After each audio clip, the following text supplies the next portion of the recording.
प्रिय छात्रों, आज मैं संस्कृत व्याकरण, संस्कृत ग्रामर के तहत पढ़ाने जा रहा हूँ कृत्य प्रत्यय। उसके तहत बहुत सारे प्रत्यय हैं जिनका अध्ययन हम करते हैं।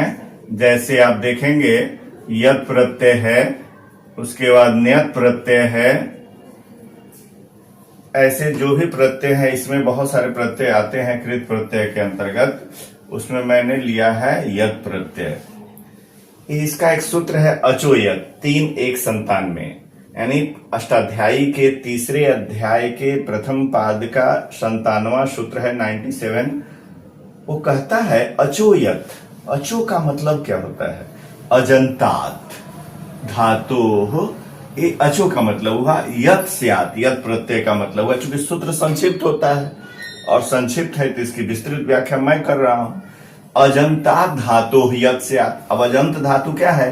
अजंत का मतलब हुआ अच जोड़ अंत, यानी स्वर जिसके अंत में हो। ऐसी धातुएं जैसे चेयम उदाहरण के रूप में आया है चुनने योग्य।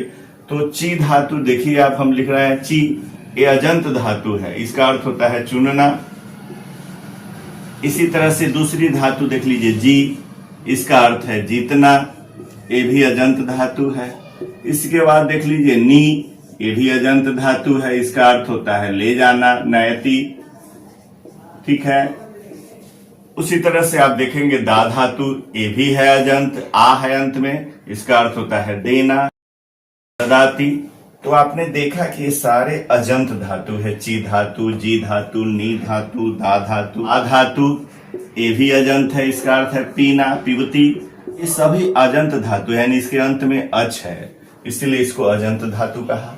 इन धातुओं से कहता है यत् प्रत्यय हो, यत् प्रत्यय स्यात्। अब आप देखेंगे मैंने लिया है कि शब्द कैसे बनता है चेयम।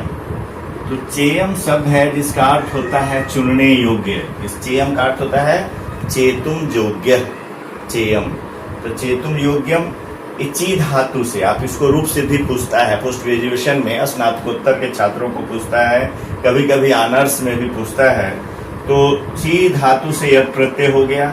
ची धातु किस सूत्र से हुआ? यही अचोयत से। इसका उल्लेख मैंने बगल में कर दिया कि ची धातु से अचोयत, इस सूत्र से यत् प्रत्यय। ची धातु अचोयत इत्यनेन सूत्रेण यत् प्रत्ययः भवति।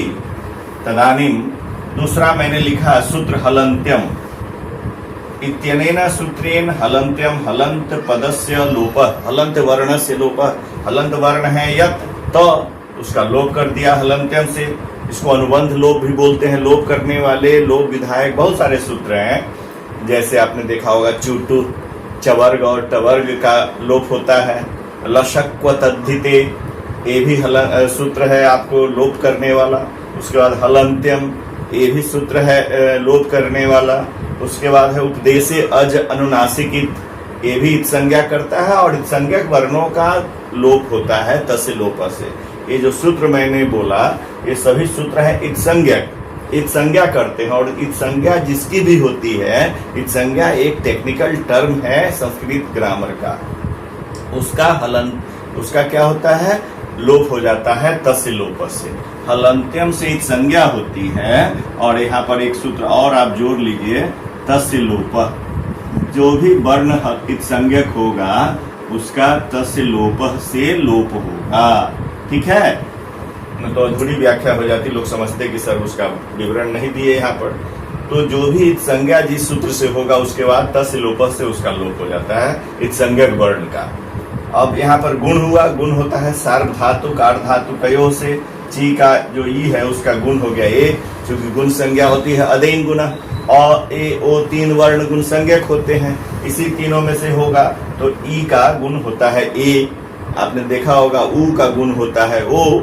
तो इस तरह से हर वर्ण की गुण संज्ञा होती है। सार्वधातुक अर्धातुकयो, यह सूत्र कहता है कि सार्वधातुक और अर्धातुक प्रत्यय अगर लगे हो बाद में तो उनकी गुण संज्ञा होती है। सार्वधातुक क्या है? तो तिंग सित सार्वधातुकम, शेषः अर्धातुकम। तिंग मतलब तिगंत, तिप तस्जी सिप थस्थ मिप वसमस, ऐसे जो आप देखे होंगे 18, उसको तिंग कहते हैं। त ताम झ था सा थाम ध्वम इट वही वही। अर्धातुकम शेषः, शेष जितने भी है उसको अर्धातुक संज्ञा दी गई। ये भी टेक्निकल पद है। आपने देखा कि चे ची का चे हो गया और चे जोड़िया चेय बना। इस स्थिति में अब इसकी प्रातिपदिक संज्ञा तद्धित समासाश्च इस सूत्र से कृदंत तद्धितांत और समासांत जो पद है उसकी प्रातिपदिक संज्ञा होती है, तो इससे प्रातिपदिक संज्ञा हो गई। और प्रातिपदिक संज्ञा होने के बाद उसमें प्रथमा एक वचन में सु विभक्ति आती है, तो चे जो सु हो गया प्रथमा एक वचने। अब चे सु नपुंसक लिंग में सु का अम आदेश, चे अम अब बन गया चे अम, शब्द बन गया, तो चे अम का अर्थ हो गया चुनने योग्य। इतना विवरण देंगे तो आपको 5 मार्क्स मिल जाएंगे। ठीक है, इस रूप सिद्धि कहलाता है किसी भी शब्द को सिद्ध करने का तरीका, तो ये अचो यत के अंतर्गत आया। इसी प्रकार और भी सूत्र है, जैसे कोर्दुब्धात है, इद्यति है, उसके बाद आपको है कि जिस पवर्गांत वर्णों से भी यत प्रत्यय होता है। ऐसे बहुत सारे सूत्र हैं जिसका आगे हम पढ़ा रहे हैं।